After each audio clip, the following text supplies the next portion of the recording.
First year computer science में आज हम डिस्कस करेंगे use case diagram.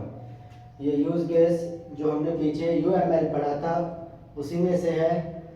First of all जो है हम इसको ये बुक की सारी वर्डिंग है और उसके बाद बहुत ही आसान तरीके से हम इसको आज डिस्कस करेंगे। फर्स्ट ऑफ ऑल जो है हम इसकी डेफिनेशन देखते हैं।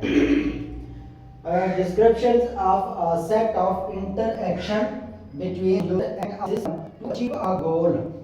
ये डेफिनेशन है यूज केस डायग्राम की।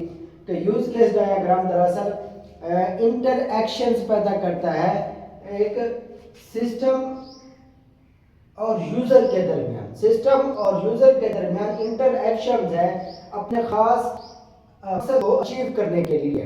इस मकसद को अचीव करने के लिए जो इंटरएक्शंस होता है उसको हम डिस्कस करते हैं और यूज केस में इसको इस्तेमाल करते हैं।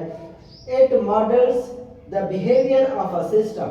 इस मॉडल्स में बिहेवियर ऑफ सिस्टम के सिस्टम ने करना क्या है, सिस्टम का मकसद क्या है, ये चीजें हम डिस्कस करेंगे। It models the behaviour of system driving that show how user actor interact with software system.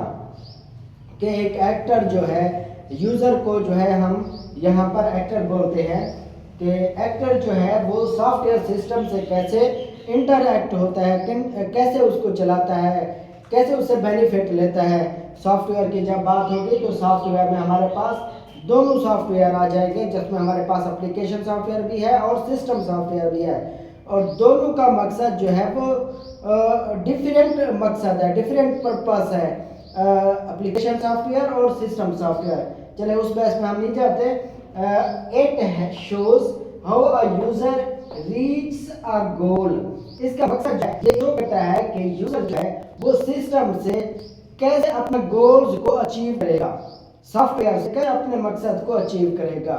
तो ये सारी चीजें जो है यूज केस में हम डिस्कस यूज केस में होती है। आगे हमारे पास है use case diagram are used for. Use case diagram किस मकसद के लिए इस्तेमाल होती है? Capturing functional requirements, functional requirements को कैप्चर करना, इकट्ठा करने के लिए, अंडरस्टैंड यूजर इंटरएक्शन और यूजर के दरमियान इंटरएक्शन पैदा करना और प्लानिंग एंड टेस्टिंग इसमें आता है। यहाँ हम एक में जो हमारे पास डायग्राम बनी हुई है हम वो डायग्राम बनाएंगे और उसकी मदद से हम अच्छे तरीके से समझते हैं। हमारे पास एक लाइब्रेरी मैनेजमेंट का ये यूज केस है जिसमें हमारे पास बहुत ही सिंपल है, जिसमें हम बोरो बुक्स, यहां पर हमारे पास है रिटर्न बुक्स और यहां पर हमारे पास लाइब्रेरियन है,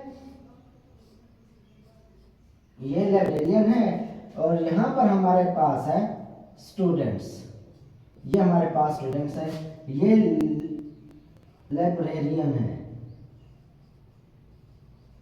और ये हमारे पास स्टूडेंट्स है। और ये आपस में हमारे पास ये एक सॉफ्टवेयर है जो कि लाइब्रेरी मैनेजमेंट का है, जिससे जो है वो स्टूडेंट जो है वो बुक्स लेगा और उसको फिर रिटर्न करेगा और लाइब्रेरियन जो है वो इन सारी चीज को मैनेज करेगा। दरअसल यहाँ पर लाइब्रेरियन या स्टूडेंट जो है ये दोनों हमारे पास एक्टर हैं, ये दोनों हमारे पास यूजर है, बट इसके फंक्शंस और हैं और इसके फंक्शंस और है। स्टूडेंट्स का काम और है और लाइब्रेरियन का काम और है। स्टूडेंट्स का काम है बुक्स लेना और उसको रीड करना और उसके बाद उसको रिटर्न करना। लाइब्रेरियन का काम क्या है कि स्टूडेंट्स का डाटा देखना, स्टूडेंट किस क्लास का है और कौन सी बुक्स लेना चाहता है और उसके बाद उसका फॉर्म फिल कराना, वो सारी मैनेजमेंट जो है वो एक लाइब्रेरियन करेगा। स्टूडेंट्स जो है वो बुक्स लेगा, उसकी फीस पे करेगा और उसके बाद उसको क्या कर देगा, रिटर्न कर देगा। भाई कितना अरसा वो बुक्स स्टूडेंट्स अपने पास रखेगा, कितने अरसे बाद बुक्स को वापस रिटर्न जमा करवाएगा, ये जो सारी मैनेजमेंट है वो यहाँ पर लाइब्रेरियन करेगा। तो यहाँ पर हमारे पास लाइब्रेरियन इंटरएक्ट करता है, बुक्स लेता है और यहाँ पर लाइब्रेरियन हमारा क्या करता है, वो उसको परमिशन देता है और जो है रीड करने के बाद हो सारा कुछ पढ़ने के बाद वो यहाँ पर उसको वापस क्या करेगा, रिटर्न करेगा। इसमें हमारे पास आइडेंटिफाई यूज केस में हमारे पास होता है एक्टर्स होते हैं, गो होता है, आउटलाइन इंटरैक्शंस होते हैं और वैलिडेट यूज केस हमारे पास होते हैं। तो ये था आज का हमारा सवाल। उम्मीद करता हूँ आपको समझ आई होगी। थैंक यू, अल्लाह हाफिज़।